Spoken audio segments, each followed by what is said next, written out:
Mic test. Mic test. Good evening, gladiators and suits. I'm a bit late. Sorry. Came from dinner with a friend, and I was having a great time, so I had to cut off the conversation. But we're happy, able to fulfill my promise. We're going to be here tonight because we want to talk about careers as usual. I'm going to let the viewers, participants float for a bit. Want to do an attendance check? Could you please type in the chat box which city, which country are you typing from? You can also share your city, your industry. Will be great to know that. Our topic for this evening, by the way, is about working beyond office hours, which I think a lot of us can relate to. When I say working beyond office hours, working beyond 7 p.m., 6 p.m., is it worth it? Is it true that those that work and spend more time in the office likely get promoted faster? What are the other perks and benefits of doing it? And what are the cons, or what are the symptoms? When I say symptoms, what could be wrong in your organization, in your team, that could be causing you to work late so hard? We're going to talk about those things as well. Okay? There is no sound. Oops. You know why there's no sound? Why? Sorry. Folks from TikTok are asking. There is no sound. Okay, this time I got it wrong for TikTok. Okay, TikTok folks, could you please give me an exclamation mark if you're finally hearing me? No audio pa rin ba? I hope there's an audio now. Is there an audio now? There you go. I'm so sorry. I totally forgot my microphone. That's why. I was. There you go. Thank you. Sorry. I was saying a while ago that our topic for tonight is about working late, working beyond office hours. As usual, my dog Tanjiro knows that we're doing a session, so he wants to be here. So I'm going to show you. Tanjiro, since you want to be shown on video, you need to say hi now. See? He's trying to avoid the camera. He knows that the camera is in front of him and he's avoiding it. Tanji, come on. Oh, see? He really is avoiding it. He's trying to avoid it because he knows where the camera is. Come on, Tanjiro. Say hello to the audience. They're rooting for you. Tanjiro, come on. Okay, go down now. You have to work. Okay. So thank you, TikTok folks, for calling me out because I didn't have an audio. Topic for tonight is about working beyond office hours. What's the bad thing? What's the good thing? Is it worth it? Um, is it true that some people just don't have any choice because it's just too much traffic anyway? Might as well just spend more time in the office. Could you share us some stories about some unforgettable moments in your career when you have to spend late at night at work? Okay, I would love to hear that. As usual, because this session isn't just about our topic, I would expect that you guys will type questions about job hunting, job interviews, conflicts with your manager, improving your visibility at work. It could also include quitting. So would love to hear all of these things. Could you please type them in the chat box and we are gonna call them out. Okay? Danica saying, why does he look so uncomfortable? Because I had to bring him all the way here. Happy evening, says Ethelinda from Facebook. I'm also looking at the chat box for the other participants. I'm looking at,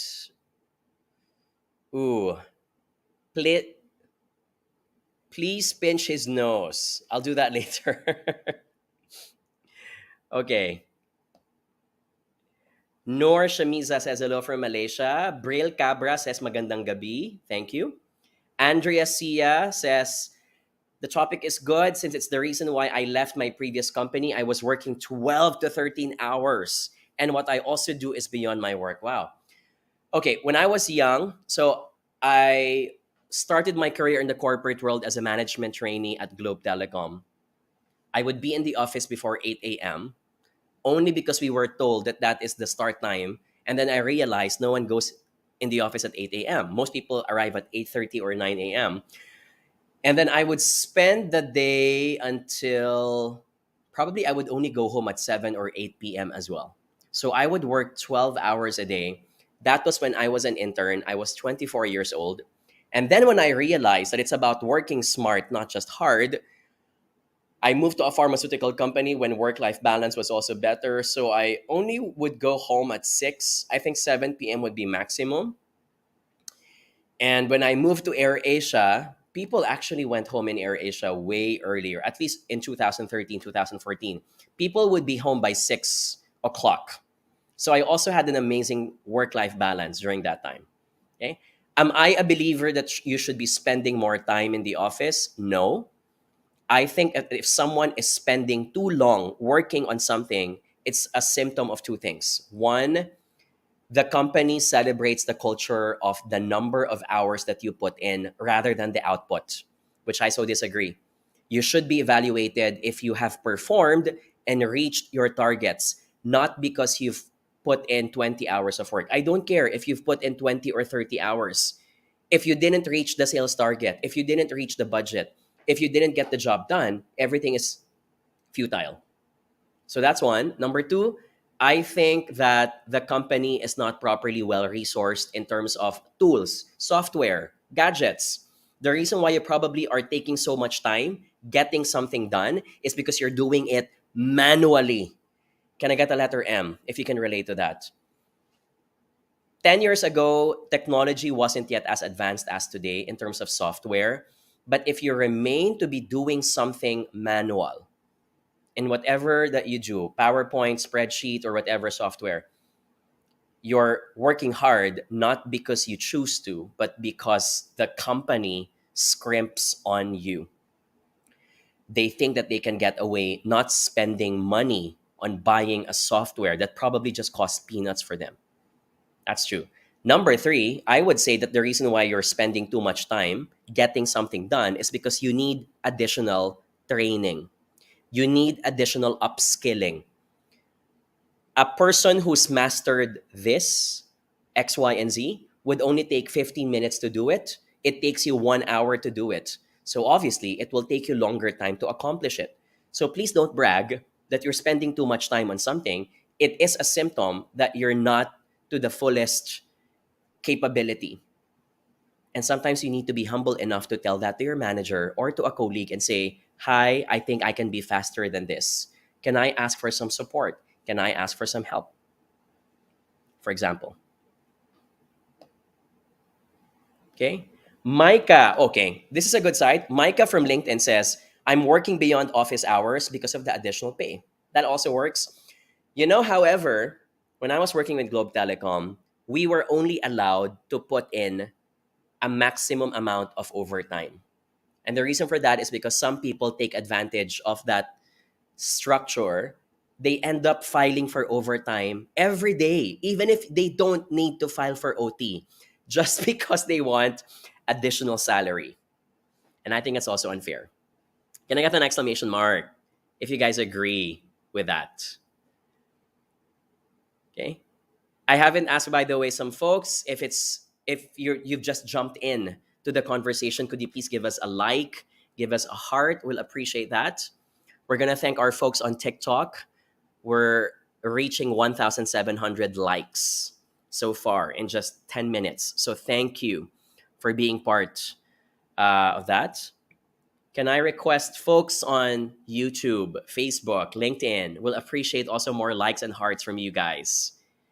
Thank you. Hola from TikTok is asking, when do you think is it the best time to resign? There are many ways to answer this, but I will give my three classic answers. One, if it's taking a toll on your physical and mental health, that it's the only thing you think about in the morning and in the evening, and people are starting to notice that your health is getting sacrificed because you work too much. That's one. Number two, if you have a long-standing conflict with someone at work, especially it could be your boss, that this conflict, after exhausting so many times, many years or months, nothing happens. And so you know that when you have a manager who doesn't like you or hates you, your career progression is gonna head nowhere.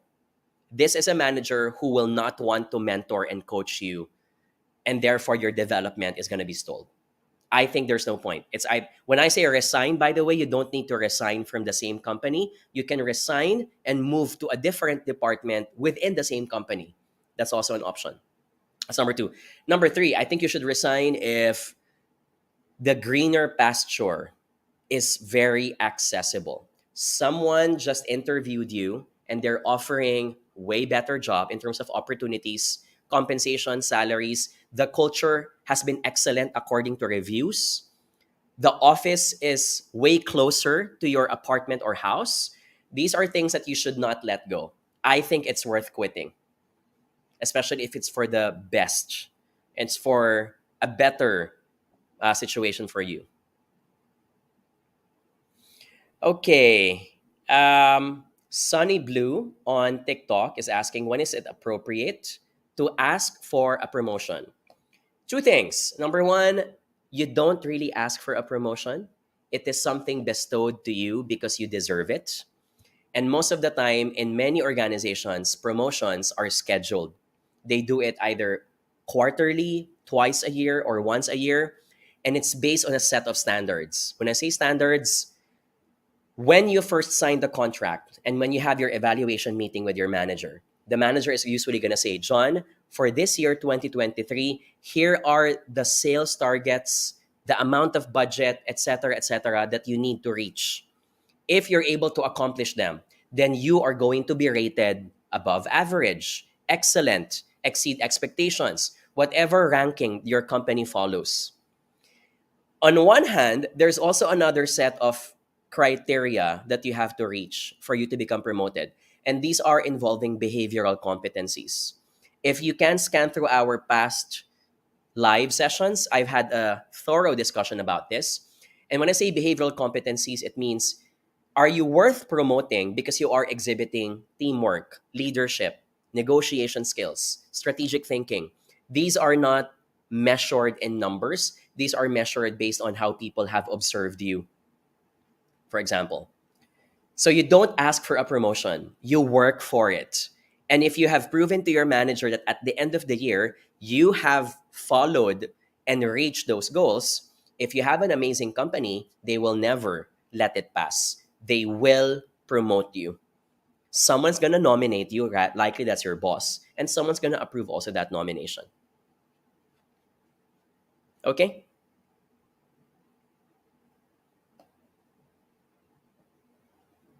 Do you believe, okay, I like this question, by the way, from 4Keeps on TikTok. Do you believe in promoting people based on tenure or productivity? Productivity, yes, because that's based on merit. Tenure, no. I will never promote someone just because they stayed longer in the company. That's ageism. You're discriminating others just because they happen to be younger or older. And it's 2023. That's a backward way of thinking. I will promote someone regardless of their age because they have met their sales targets. If they're in finance, because they have accomplished all the reports. If they're from the legal team, because they have resolved the disputes and issues. Okay? I'm going to make it driven by merit, not by age. If you're working for a company that promotes people based on tenure, I think it's a red flag. You are working for the wrong company. What companies usually are these? Unfortunately, I see this a lot in government agencies.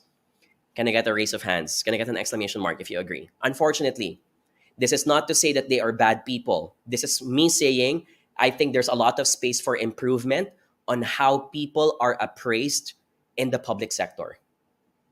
Okay? I also noticed this in family-owned businesses where usually the owner of the business is also the HR, such that when they promote people in the company, it's based on who are they close with, who are they friends with, who are those that have the closest relationships with the family members.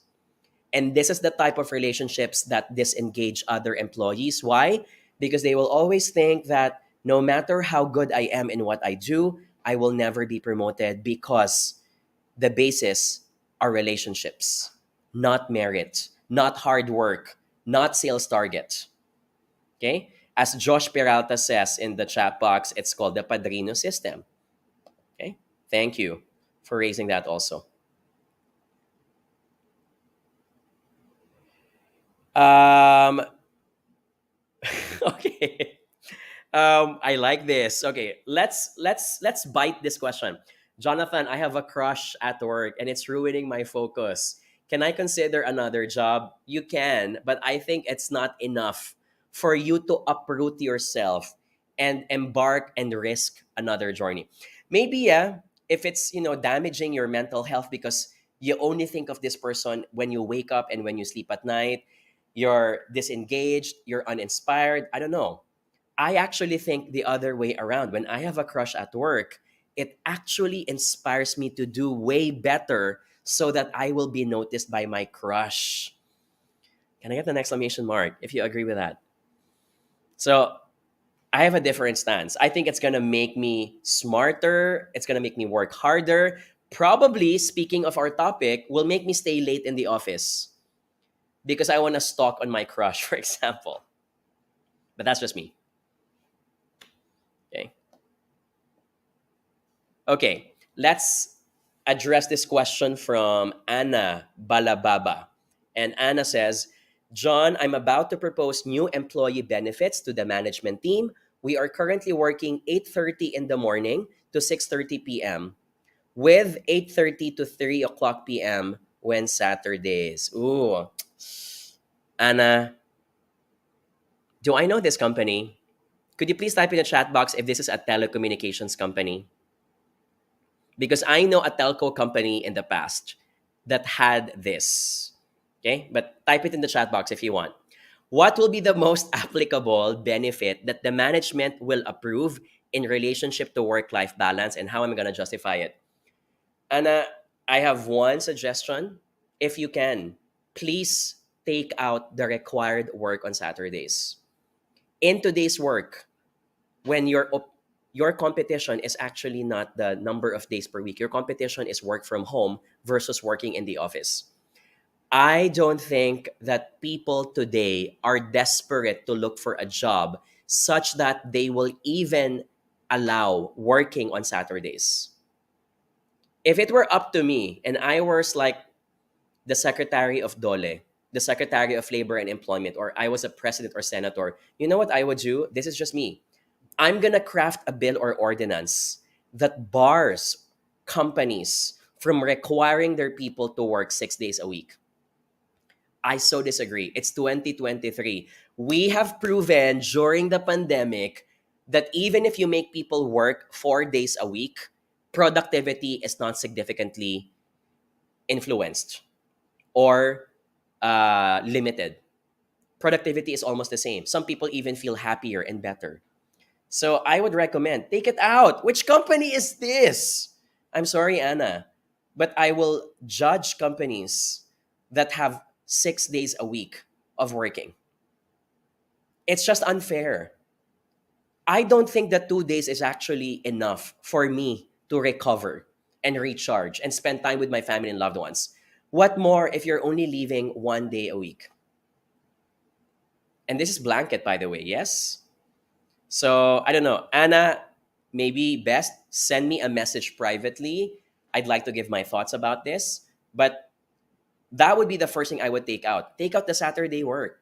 I promise you, you're going to have a better time recruiting people. Because this is what happened to me. I was 29 years old. I remember this. 28, 29 years old. This was a telecommunications company, and they did not inform this in the job description. But in the middle of my job interview, and the HR said, by the way, this job is 8 o'clock to 4 o'clock p.m. 8 o'clock to 4 o'clock p.m. every day, but you have to also work on Saturdays, half day, 8 o'clock to 12 o'clock.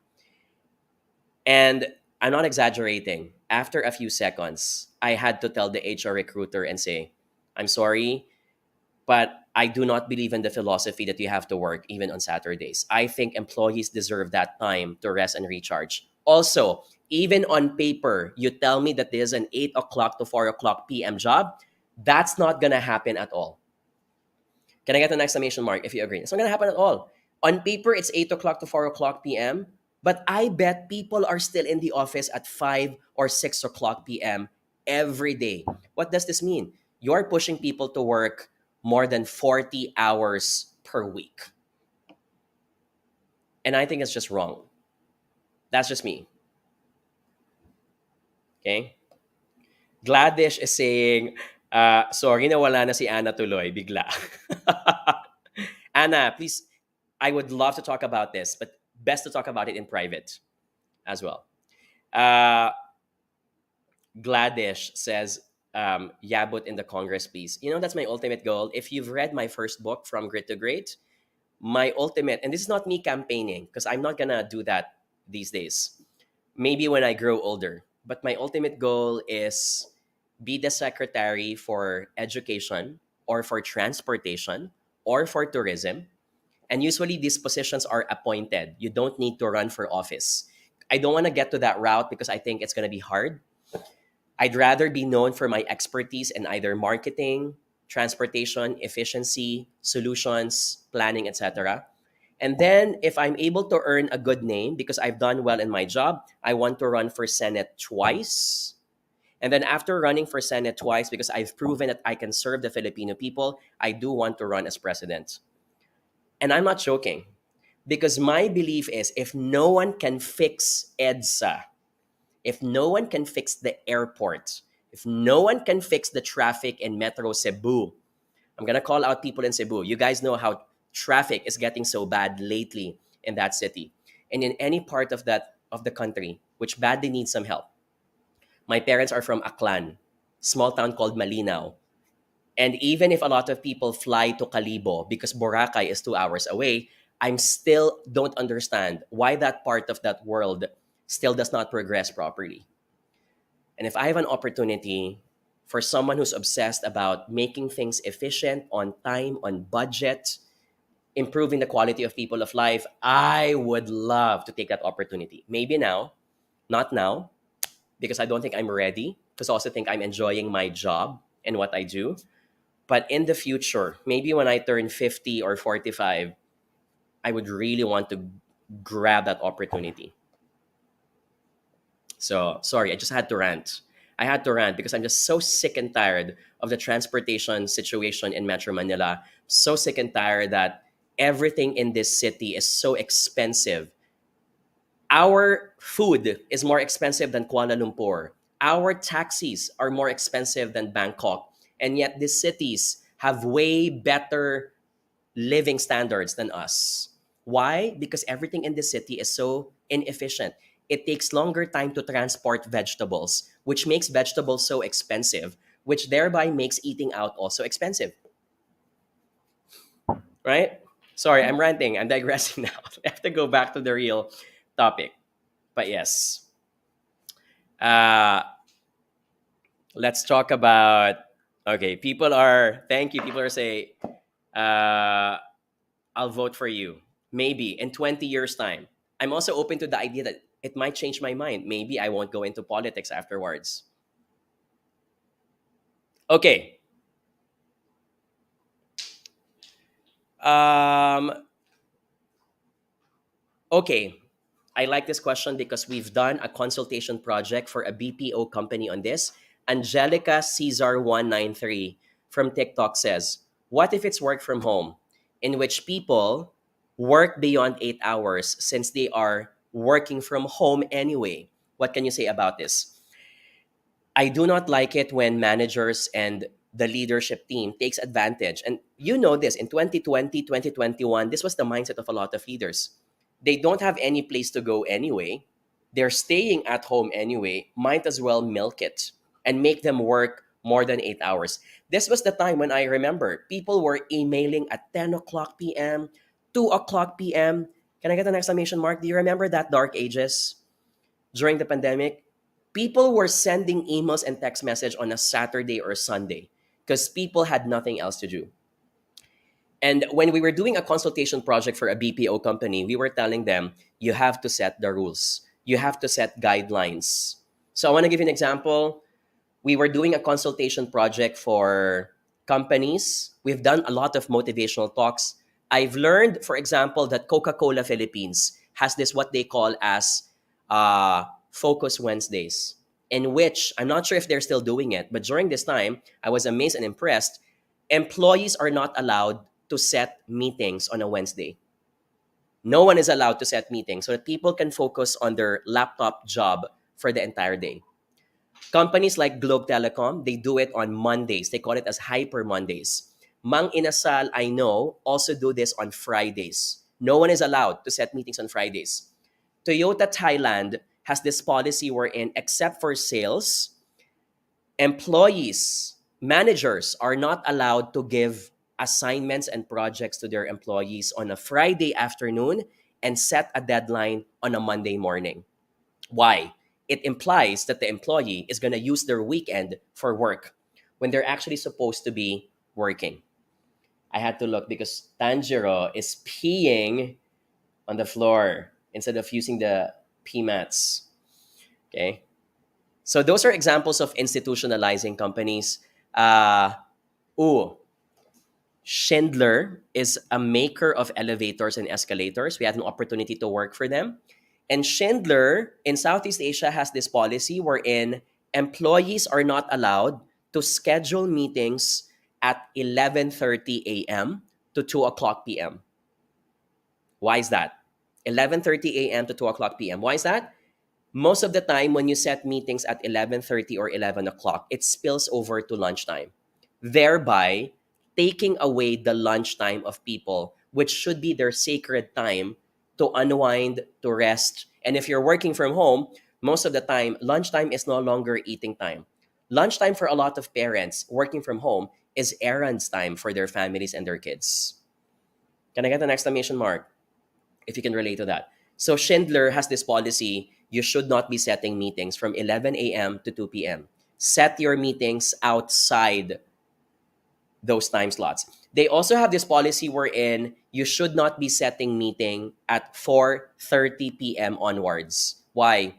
Usually when you set a meeting at 4 o'clock or 4:30, it spills over to 5 o'clock and then to 6 o'clock. And by the time that you know it, it's already dinner time and people are still in the office. I am a believer that culture cannot happen overnight. And so sometimes you have to create policies. You have to impose regulations so that people can follow it. You standardize the behavior. And when people do it frequently, it becomes normal. Normalizing it becomes a habit. Habitualizing it becomes part of the culture over time. So there. Okay, I like this question because I don't know the answer. Nikki Longno from LinkedIn is asking, is there any company who pays for the transportation hours? I haven't heard of any. What I do know is that companies pay for your transportation costs. For example, this is not a policy in Japan, but it's more of the norm than the exemption. In Japan, most if not all of the corporations, they give you 100% subsidy for your usage of the subway or the trains. So what they will do is that you have to reveal to them your address and they will calculate what is the typical route to get to the office using the train from your home. And every month, it gets to be deposited into your bank account or into your Pasmo or whatever card that they use. So that's what and some companies fetch their employees, right? A lot of BPO companies do that. But I haven't heard, and as they always say, Nikki, commute time is unpaid work time. Agree?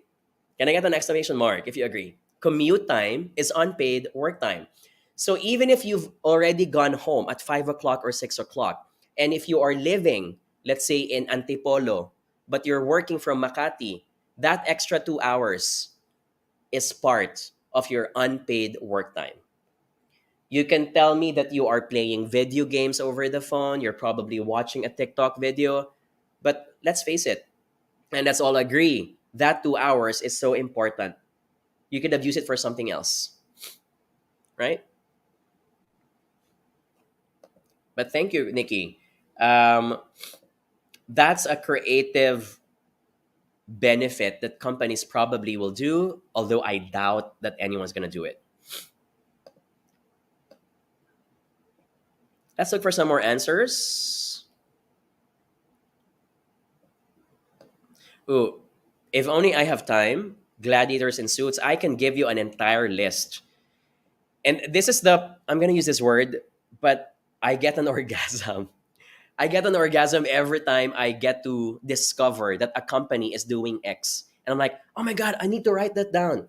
I need to include it in my next slide because in my next talk, I'm going to include what you guys are doing as a best practice.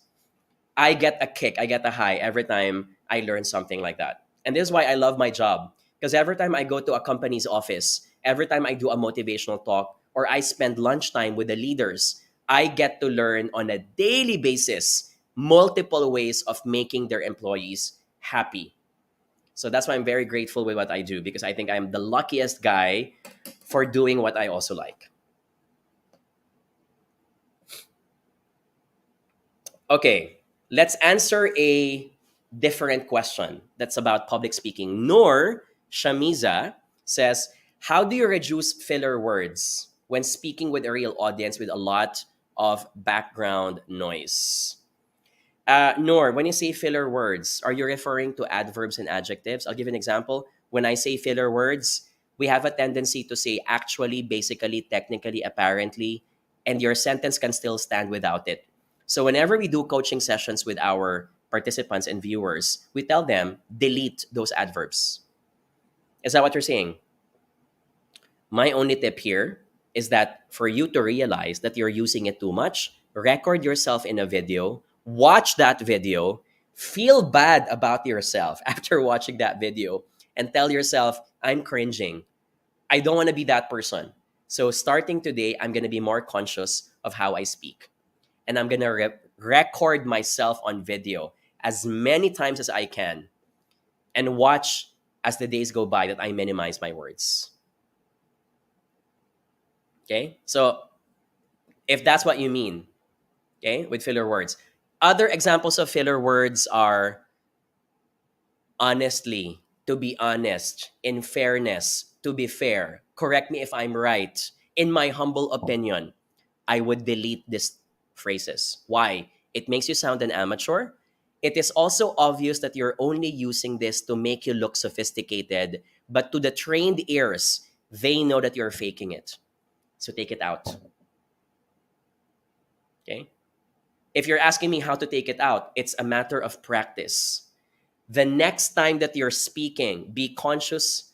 I would write down the number of times myself, such that the next time if I say, ladies and gentlemen, actual, and then I become conscious, oops, I'm about to say the word actually, I should be minimizing that. And the more I become conscious about it, the more I'm able to take it out. I myself am still guilty of using a lot of crutch words. When I am running out of words to say, I am guilty of using essentially and basically often. A lot of times, I'm aware of that. But I try to minimize it as much as I can. Because you can't help it at certain times. It's an issue of how often do you say it to the point that it becomes irritating for the audience. Okay? Ooh, Nor, by the way, are you from Malaysia or Indonesia? Or which part of Southeast Asia? I'm gonna call out my Malaysian friends, okay? Because I've spent 7 years in Kuala Lumpur, and I've noticed this among Malaysians as their filler crutch words. They are fond of saying, you know, the thing is. Even Singaporeans also say that. You know, the thing is, and then they will explain what they want to say. It's their filler word. So I would recommend in casual conversations with friends, go, use it. It makes you feel comfortable. It makes you feel familiar about what you're about to say. But in business transactions, I would recommend to take it out. Your sentences can stand without it. Okay, Noor Shamiza says she's from Malaysia. Can you agree with me, Noor? Am I right? A lot of Malaysians are guilty of saying, the thing is, or maybe it's just the Air Asia culture. But when I was working in Air Asia, everyone kept on saying it. The thing is, everyone says that. Okay, let's answer some more questions on TikTok. Uh,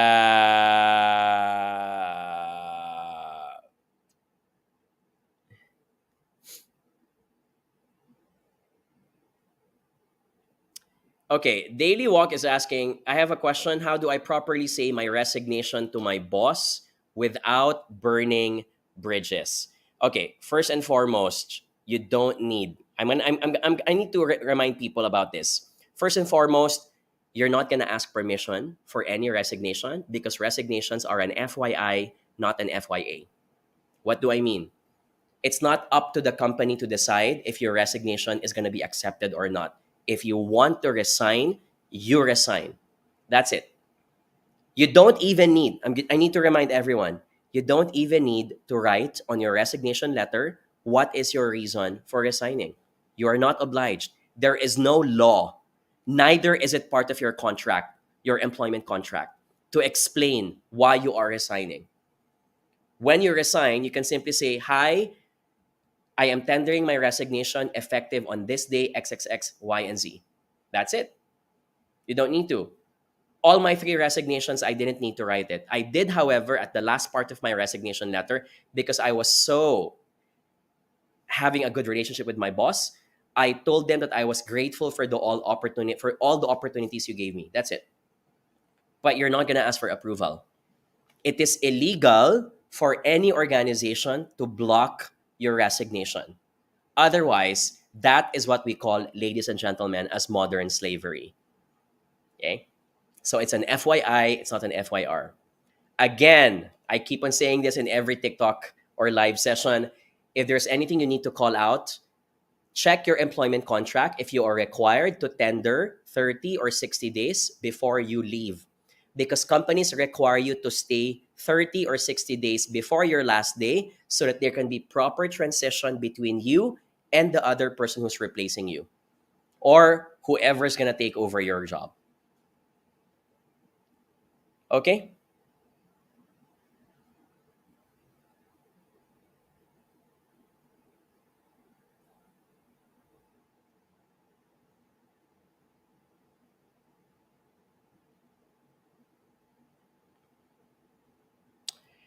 Um, let's cover some more questions. Before we do that, can I give away some prizes now? Can I get the letter P in the chat box if you guys are cool to have some prizes? As usual, every time we go for live, we share tickets to our upcoming workshop. The next batch is happening on June 21 and June 24. These are workshops at the SMX Convention Center. Our topics are business writing, public speaking, leadership, and also social media marketing. So I want to give away 3 winners per platform. I want to give away 3 winners on TikTok, 3 winners on uh, Facebook, 3 winners also on LinkedIn. And all you need to do is to answer my trivia question. Okay? If you guys are cool, let me just show that. Folks on Facebook, LinkedIn, and there you go. You'll be able to capture this. Okay? So my first question, by the way, I'm going to give this to you guys. Can you give me a category for a trivia question that I can ask? Could you please help me? Give me a category, please. Angie, just move for a bit. Science daw, sabi ni Gabo. Okay. Leadership. Oof. I think people are sick of leadership questions, so we're going to change that to something else. Anyone else who wants to add?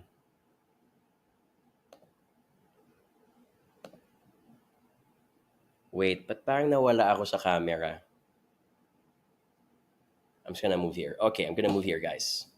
I need to move here because I need to be seen. There you go. Okay. Grammar. Okay. I think I'm okay with grammar. I'm not the best person to, I don't think I have credibility for that. Geography, pwede. Pwede. Okay, sige, let's do geography. I think I have some extremes. Category is world extremes. Are you okay with that? Okay, I think this one's easy. We are in the region of the world called Southeast Asia. So I want you to name what is the highest mountain in Southeast Asia. And here's the clue. It is found in Malaysia. What is the highest mountain in Southeast Asia? And the clue is it is in Malaysia. It is a 2-hour flight from Manila. Okay? 2-hour flight from Manila. Southeast Asia has, so I'm gonna call out, Mount Everest is in Nepal. That is not part, that's part of more of South Asia. Okay? I think I've got some good answers now. I'm seeing it on screen. Now, if you happen to be the winner, please send me a private message so we can give you instructions on how you can claim your prize. Okay? Please send us a private message. The correct answer, ladies and gentlemen, is Mount. Start with letter K. It's Mount Kinabalu, which can be found in Kota Kinabalu.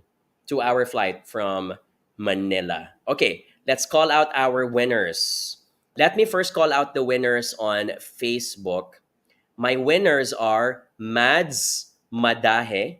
Congratulations. Second winner is Angel Santos. Congratulations.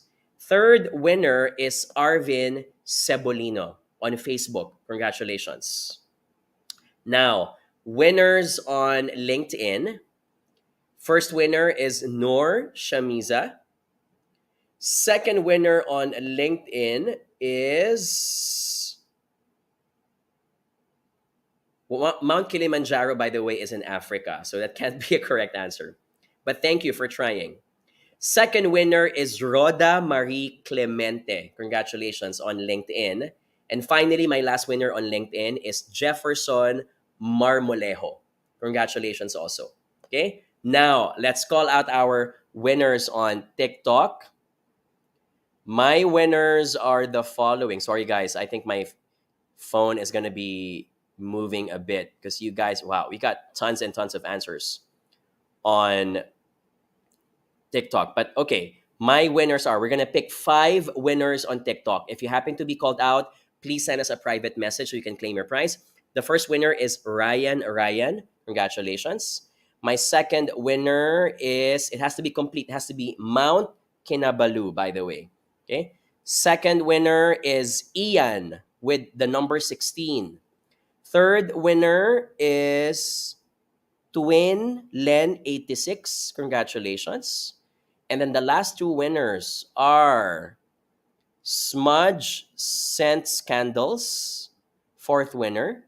Fifth winner po is Ian Onyot. Congratulations. Please send us a private message so we can send you instructions on how to claim your prize. Again, June 21 and June 24, you are entitled to get 1 free ticket for yourself and also another ticket for your +1 for all the 4 sessions. Leadership session, social media marketing, public speaking, boost your confidence, and email etiquette and business writing. Okay? So congratulations to our winners. Let's give an exclamation mark. Let's give them a round of applause. And thank you to TikTok, folks. We got 7,800 likes so far. If you haven't yet given us a like, we will appreciate that. We'll be very happy to help us improve our algorithm so we're able to reach out to more viewers out there. Okay? Same thing also for our Facebook, LinkedIn, and YouTube folks. We will appreciate some hearts and some likes, please. Thank you. Okay. That's June 21 and 24. That's Wednesday and Saturday, huh? If you're not able to attend, may I call out the winners? You can transfer the ticket to someone else who will be able to attend. You just need to let us know the name of who's attending on your behalf. Okay, I think we can cover 3 more questions. I did an overtime, so I'm gonna spill over for a few more minutes to answer your questions. Okay, let me choose a unique one, something that we haven't yet raised in our discussion. Okay, um, this one is on TikTok. The name of the sender is baby girls. Okay, so baby girls. That's a very 1990s name, by the way. So baby girls is asking John. Okay, hypothetical question, Mr. John. Would you choose a high paying job, but you have to work beyond office hours every day? Or a so so average paying job, but you get to go home every day and have and enjoy your social life? Okay, quite tricky. And I understand in reality, you can actually have both. I just need to call that out because some people might get disillusioned to think it's always a matter of choosing between the two. I disagree.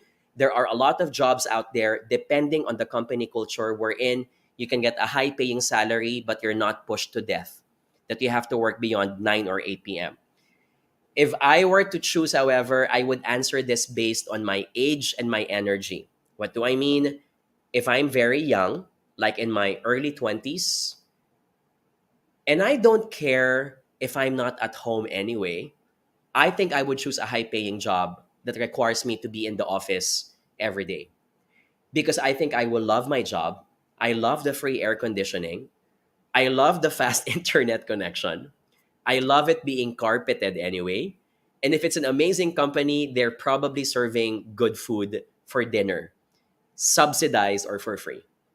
So if I'm in my late 20s, which I am not, I would choose that route. But if I already have a family, I'm hustling, I probably have a side job, I want to become an entrepreneur at some point, I will choose a so so salary and try to compensate an additional source of income by doing a side business, such that the time that I save, that I am no longer in the office and I'm able to go home early, let's say I'm at home by 6 or 7, I would use that time to do something else. So this is not a question of would you rather do it? It's a question of what lifestyle are you referring to and what matches that specific lifestyle anyway. Do you guys agree? Or what are your thoughts? Let me know in the chat box. What do you think about that?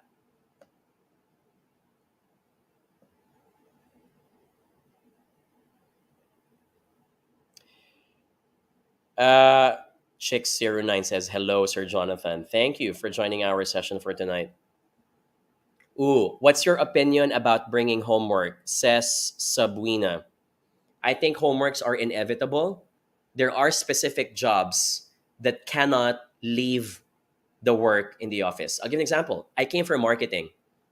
Marketing does not stop even when you've gone home. There are, like, if you're doing a TV advertisement, if you're doing a video shoot, it is inevitable that you'll be working beyond 5 p.m. And sometimes the celebrity that you are shooting is only available on a Saturday, which means the shoot has to happen on a weekend. That happens. So the only way to manage that is to work for a company that properly compensates you for overtime work, or a good boss that tells you, John, I know that you spent time working last Saturday. I'll give you the time off on a Monday. You're lucky if you're going to have that type of boss. That for me is an ideal situation. So bringing homework depends on your position. I think if you're working in the food and beverage industry and you're working in front of the store, you don't need to bring anything at all as a homework unless you have a tyrant boss who's asking you to manage the invoices and receipts, even if you're home and that work is not being paid. I would report that manager to Dole. I would report that company that tolerates this manager, and I will report it to HR as well. Okay? Eddie Carl on Facebook is asking, what's your take on work-life integration? I am for that because I am not a believer that you should wait to exit the office doors just to get the job done. If you're in the office and your office is offering you a gym. And these days, a lot of modern companies do that. Spend the time during lunchtime to hit the gym and eat at 1 or 2 p.m. if you don't have any meeting in front of your laptop. I would do that. When I was in my 20s, I would do that. When I was working in a pharmaceutical company, I was working in a company called GlaxoSmithKline. We had an amazing gym in our campus office. So I would use that time during lunch to go to the gym. That's work-life integration. In our company that time, we are allowed to take a 15-minute or 20-minute merienda break. And I remember during that time, it was totally okay to eat alone. In our company, people do not look down on you if you eat alone, especially when you want to do things alone. During my time, I was a big fan of anime. I still am. I would spend that time 20 minutes in the afternoon to watch my favorite episode. Wala pang Netflix noon. So most of the episodes that I would watch on anime like Naruto or ano pa ba? A lot like reruns of Dragon Ball Z without revealing my age. I would download them on LimeWire. I would download them on Pirate Bay and I would watch them during my coffee time. And then I would go back to work afterwards. That for me is work life integration. You don't need to wait after office hours. As long as you're getting the job done, you're not hurting anyone, and you're not stealing resources from the company, I think it's fine. And that makes you happy. That makes you feel engaged in your job in the first place. Okay? What's my favorite anime? Sabi ni Sunny. Right now, obviously, Demon Slayer. That's the reason why my dog is named after Tanjiro. My second favorite anime right now is Jujutsu Kaisen. I am waiting for season 2. I think Jujutsu Kaisen has very beautiful and handsome characters. It's easy to look at all of them. I also like the ranking. You know, Demon Slayer and Jujutsu Kaisen has a lot of things in common. They rank your levels, and each one has their own unique set of powers, which is I think is the reason why it sells well to the audience. Third, ooh, I love Haikyuu. Can I just share this? Can I require all the viewers here? If you haven't yet seen Haikyuu, it's Netflix. There's available on Netflix, also on Disney Plus. It is an anime about volleyball, but metaphorically, the volleyball is just a symbolism for the teamwork and the leadership. I think that this anime is all about how do you manage relationships, how do you inspire and motivate your teammates. If you happen to be the team captain or leader, how can you make your people feel that they should keep on pushing even if they want to lose or give up in a game?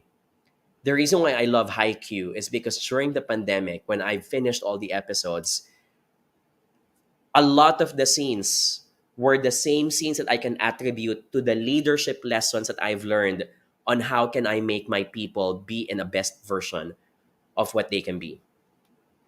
A lot of CEOs laugh at me when they tell me, John, can you suggest something so I can become a great leader? And oftentimes I tell them, watch Haikyuu. It's on Netflix. A lot of them would laugh at me because they think they're too old for anime. And I keep on telling them, if you think that anime is just for kids, you got it wrong. In fact, majority of the viewers these days of anime are adults because a lot of anime series are inserted with so many life lessons, adult philosophies that you can learn from. Plus, they're really well animated that are usually hard to act. And because it's now animation, it's easier to execute the lesson. So there, thank you. Now I had an entire TED talk on animes now. Sorry for sharing. I'm always obsessed with anime. That's why. Um, Andre Sia on YouTube is asking, is it okay to report your previous company to Dole if they do things? Technically, yes. But do note that in this country, unfortunately, these things are so slow to happen. Usually, they will only give immediate attention if the situation is grave. And you might want to ask yourself, is it worth the effort and the time? What am I getting out of this? Perhaps you're doing it because you want these people to learn their lessons so that they will never do it again to another employee. But you have to choose your battles. It will drain you resources such as money, time, and effort. Okay? So consider that part as well. Okay, let's do two last questions before we end. I hope that's okay with you guys. We're gonna be doing a live session again tomorrow anyway. I promise that. Okay, from TikTok, the Iyang says, what do you say to an employee who resigned after 4 months because he wanted to pursue business? Here's my take as a manager. Even if your ultimate goal is to keep the employee, but the employee has lost their heart because they want to pursue something else in life, I would let them go. I'm not gonna be the one who will stop them from their ultimate dreams. If they think that's what's best for them, I'm gonna let them go. If there's one thing, however, that I will tell them before I sign their resignation letter, I'm gonna tell them, have you considered and exhausted all means to tell yourself that you are ready to enter a business? How much savings do you have? How much skills have you learned? Is your customer base stable enough that if you happen to lose in this venture, you still have enough savings to make you run for the next few months? Meaning, I want them to know that I care for them because they might not be prepared to enter a business. Unless, of course, it's their father who's spending for this venture. If they're doing it for the first time and they're embarking on a big risk, I will be that father or mother to them and tell them, here's what I know that you should need to prepare for before you embark on a business. And if you think that you're not prepared, I don't think you should resign now. I think you should take more time. You should save up more money. You should learn more skills. And in this company, that's the training that you are going to earn so you can be more prepared to manage your own business later on. I'd say those things. Okay. Mitch Cuervo. I like this sentence from TikTok. From Mitch. Mitch says, what are your thoughts on staying late in the office as proof that you are working hard? We all know that the Japanese are very well known for this. So they have this tendency na even if their boss, even if their job is already done, but their boss is still in the office, they would still stay in the office to make it look like they're committed. Okay? Again, this is a red flag for me. I will not stay long in this organization. Why? You are rewarding people based on their theater, not in their real performance. When I say theater, they're acting it out. They're pretending that they're in front of their computer. They're probably just doing Facebook. They're probably just waiting for their boss to leave. And the moment that their boss leave, that's the only time that they will also leave. Okay? I don't like it. Why? These are signs that these employees are also good in lying in other departments, in other ventures in life. And I'm not going to keep these kinds of employees in my organization. I'm also not going to uphold this kind of culture. People should be acknowledged and recognized for what they contribute in terms of revenue, strategy, ideas, not based on the hours that you spend in the company. Okay? We are getting a lot of spam. I just need to block a lot of folks now on Facebook and TikTok, by the way. JVC on Facebook has this beautiful quote, and he says, piled paper in your table does not mean that you're busy. Agree. Japanese proverb. Okay, let's cover one last question. Um,